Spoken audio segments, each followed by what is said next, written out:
Bueno, el día de hoy haremos una pequeña presentación sobre las ideas políticas surgidas entre los siglos XVIII y XX. Para esto, pues estoy junto a mi compañero Miguel Rojas. Miguel, ¿cómo estás? Bien, Andrés, bien. Aquí vamos a ver cómo nos desenvolvemos en este tema de hoy. Vamos a ir entonces con la introducción para analizar esta historia. Bueno, entonces la historia de la política para esta época dejó en la sociedad algo muy importante que fueron las bases de los estados modernos, de lo que ahora conocemos como el contractualismo. Y pues también vino con algo que ya no nos gusta mucho, con el absolutismo. Esto lo planteó esto Hobbes, más fue un poco atacado por todos los autores que vamos a ver.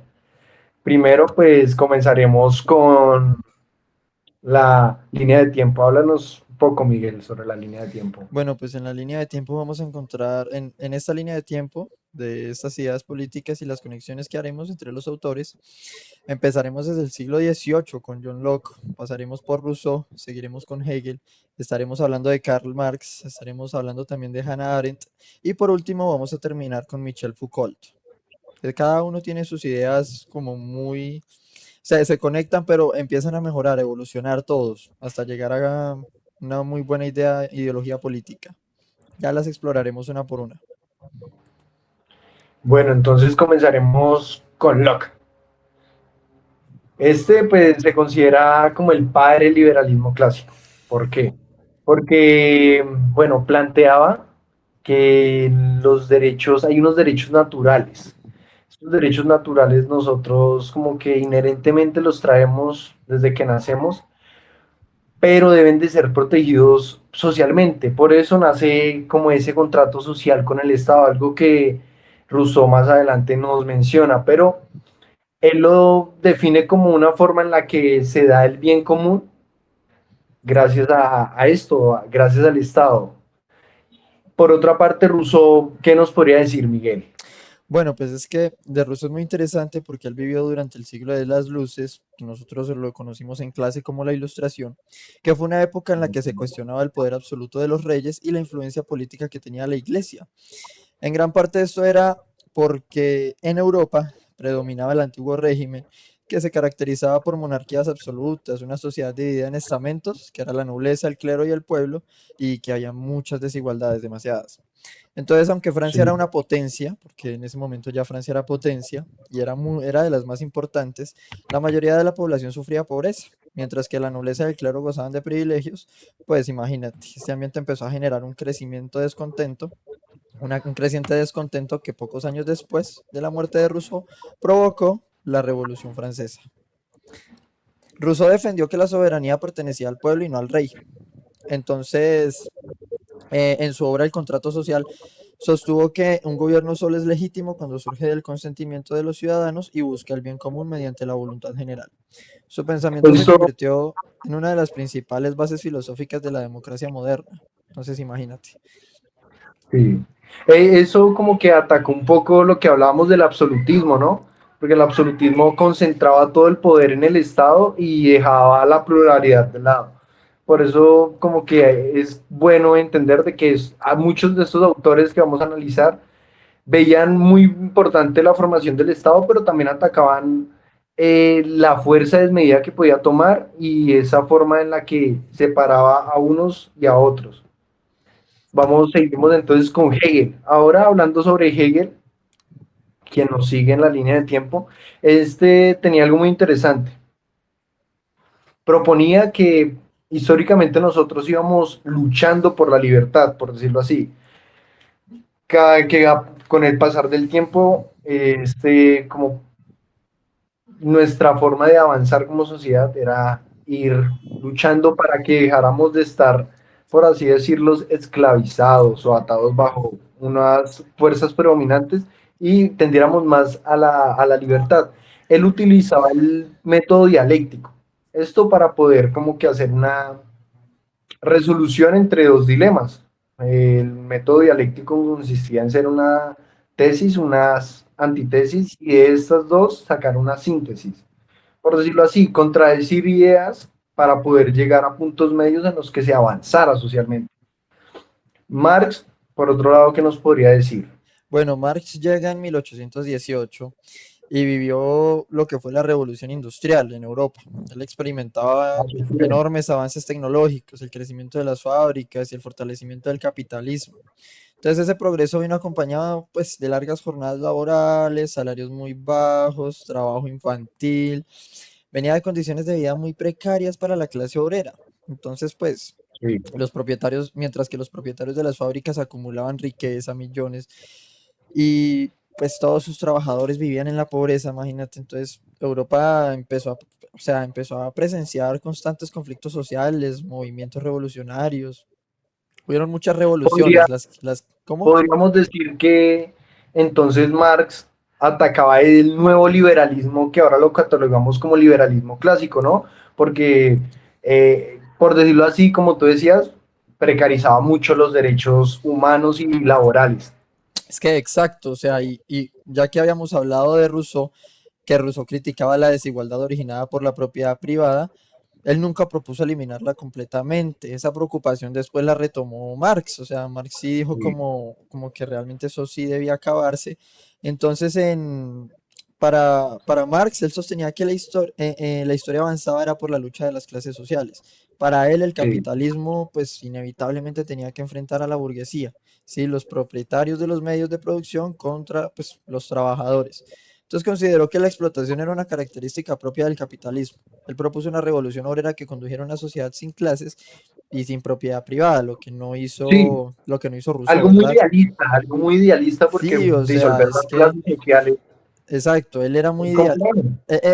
Era un buen pensador, era un gran pensador Marx y es excelente leerlo, pero era muy idealista, o sea, tal cual, es alguien que, pues, no sé, siento que vivía en las nubes, tal vez.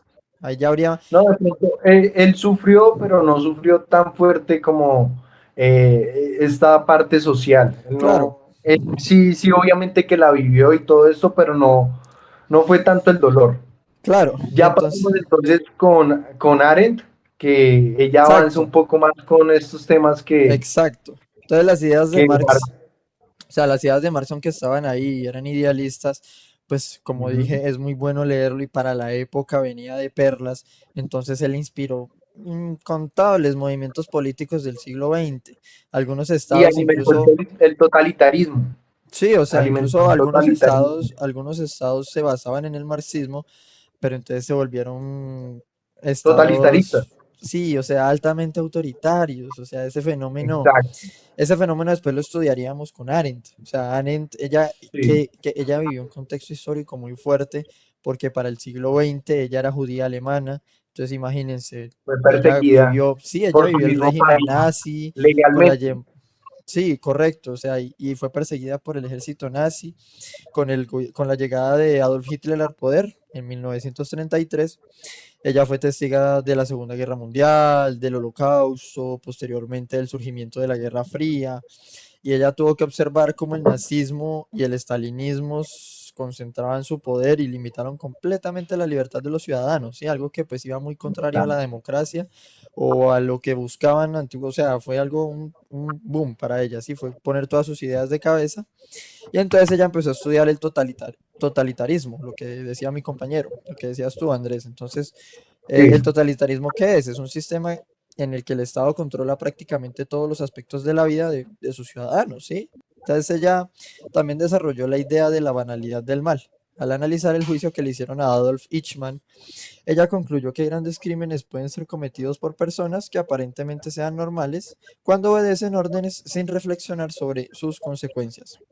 Entonces, para eso Arendt, veremos, eso veremos cómo después el neoconstitucionalismo lo ataca para poder eliminarlo, porque pues si argumentar de que la ley nos dejaba hacer atrocidades ya dejó de ser una forma en la que escudarnos legalmente o argumentar nuestras fallas, como claro, digamos lo hicieron los nazis en su tiempo. claro, y es que tenemos que entender que para nosotros las leyes significan justicia, o sea, nosotros basamos las leyes son Ujú. en justicia, y entonces si utilizamos las leyes para cometer estos crímenes, ¿dónde queda la justicia, verdad? ¿Hasta qué punto llega a nosotros la moralidad del ser humano? Entonces, pues, Para dar en la libertad dependía básicamente de la participación ciudadana, el debate del público y el pluralismo. pensamiento crítico. Sí, Sí. Vamos entonces a hablar de Foucault. Foucault vivió todo este estallido social ya en Francia, como para la época de 1968, donde no solo estaba la clase obrera, sino también la clase estudiantil. Ya vino esta época con unas peticiones sociales acerca de tener mejores calidades, no solo ahora, como decimos, laborales y sociales, sino también educativas. Todo esto, Foucault lo sustenta de una forma muy distinta, como ya hemos visto las ideas políticas anteriores, sino que él ahora plantea, y bajo la globalización que él sufrió, porque ya para esa época la globalización era algo inminente, decía que la política no solo venía por parte del Estado, o sea, para que me entiendan, la política no solo era creada a partir de quienes nosotros elegíamos para que la manejaran, sino también era creada bajo otros, por decirlo así, hechos sociales que también tenían una coacción sobre la vida social y sobre todo la económica. Él entiende mucho que la política lastimosamente tiene que ver con la economía, más debate que esta no tiene que centrarse netamente en la economía, sino que volvemos a lo que todos o la mayoría de autores debate debe de recaer en la popularidad, en la voluntad general. Esto nos dice también que pues se puede el pueblo rebelar ante quienes están políticamente manejando y de esta forma como que Foucault entiende más fácil la política pero también la enreda. Además de esto, él nos propone algo, un nuevo concepto llamado biopolítica, en el que explica cómo se implementa la política pública que controla y administra o reprime voluntades. Esto dependiendo, como ya lo dije, de los pensamientos económicos que se tengan al respecto. Ya con esto sería todo lo que tendríamos para explicar. Vemos cómo, gracias a estos pensadores que nos dieron como la pelea contra el nuevo contractualismo que nos traía consigo la libertad, pero que se aprovechaba mucho de la burguesía, ahora viene como, por decirlo así, la lucha social del populismo. ¿Qué nos podrías decir, Miguel? no, pues como última reflexión, yo creo que es muy importante decir que pues Rousseau, Marx y Hanna vivieron en épocas, en siglos diferentes, de hecho, ni siquiera épocas, sino en siglos diferentes. Entonces imagínate que todos buscaban la misma respuesta, ¿no? Que era cómo construir una sociedad más justa y libre, ¿sí? Más libre, sí, más igualitaria, donde la desigualdad económica no fuera tan grande. Sí, exacto. Entonces buscaban la justicia, sí, algo que fuera tanto libertario como justo, o sea, que fuera para ambos, que no fuera solo hacia un lado de la balanza. Entonces Rousseau Sí, cuestionó la legitimidad del poder absoluto y él afirmó que la soberanía pertenecía al pueblo, ¿sí? Marx denunció que la libertad política pierde sentido cuando existe una profunda desigualdad económica, ¿sí? O sea, que eso es sí, que no hay excelente. sentido, Sí, o que sea, no no hay hay razón sentido. No hay sentido para si hay debatirla uno cuando sin el otro. la economía, es que hay que entender que también la economía es algo muy importante en el día a día, porque pues nosotros al fin y al cabo debemos de comer todos los días, bueno, tenemos nuestros diferentes gastos y necesidades.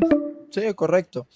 Entonces, Ya con entonces, esto cerraríamos, pues igual mencionar también pues que aunque Marx decía eso, pues Arendt también advertía que ninguna ideología está exenta del riesgo de convertirse en opresión. Si se concentra el poder y elimina el pensamiento crítico, pues es un conjunto para que se dé, sí, o sea, es como la receta para que se den estas y opresiones. ella reafirmó que la pluralidad no solo recaía en desmovilizar o desarmar los medios de producción, sino también en la escucha y en la razón Sí, social. exacto, pero ella también decía que la democracia no podía ser exclusivamente de votar o de tener leyes, ¿sí? O sea, sino que tenía que garantizar la igualdad, la participación ciudadana, darle al poder un límite.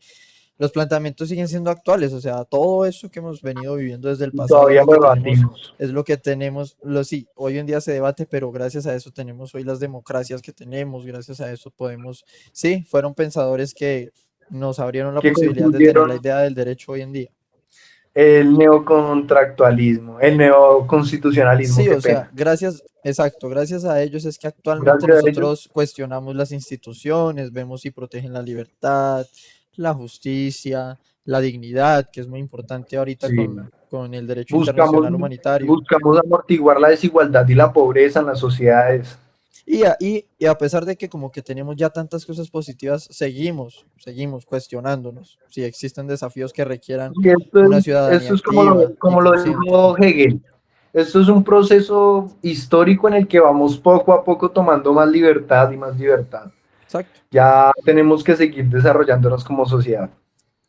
Por esto sería todo. Muchas gracias al que vea esta presentación. Espero que Que les sirva hayan de algo, entendido todo. Sí, que les sirva algo, que puedan que puedan tener un obtener contexto algún histórico de conocimiento. esta, sí, o sea, tratamos de entregarles siempre pues, una mayor transparencia y buenas fuentes confiables. Ahí pusimos todas las fuentes que utilizamos y agradecer por su tiempo, por el tiempo que le brindan a esta presentación. ¿Listo? Bueno, muchas gracias a todos. Que estén muy bien. Adiós. Hasta luego.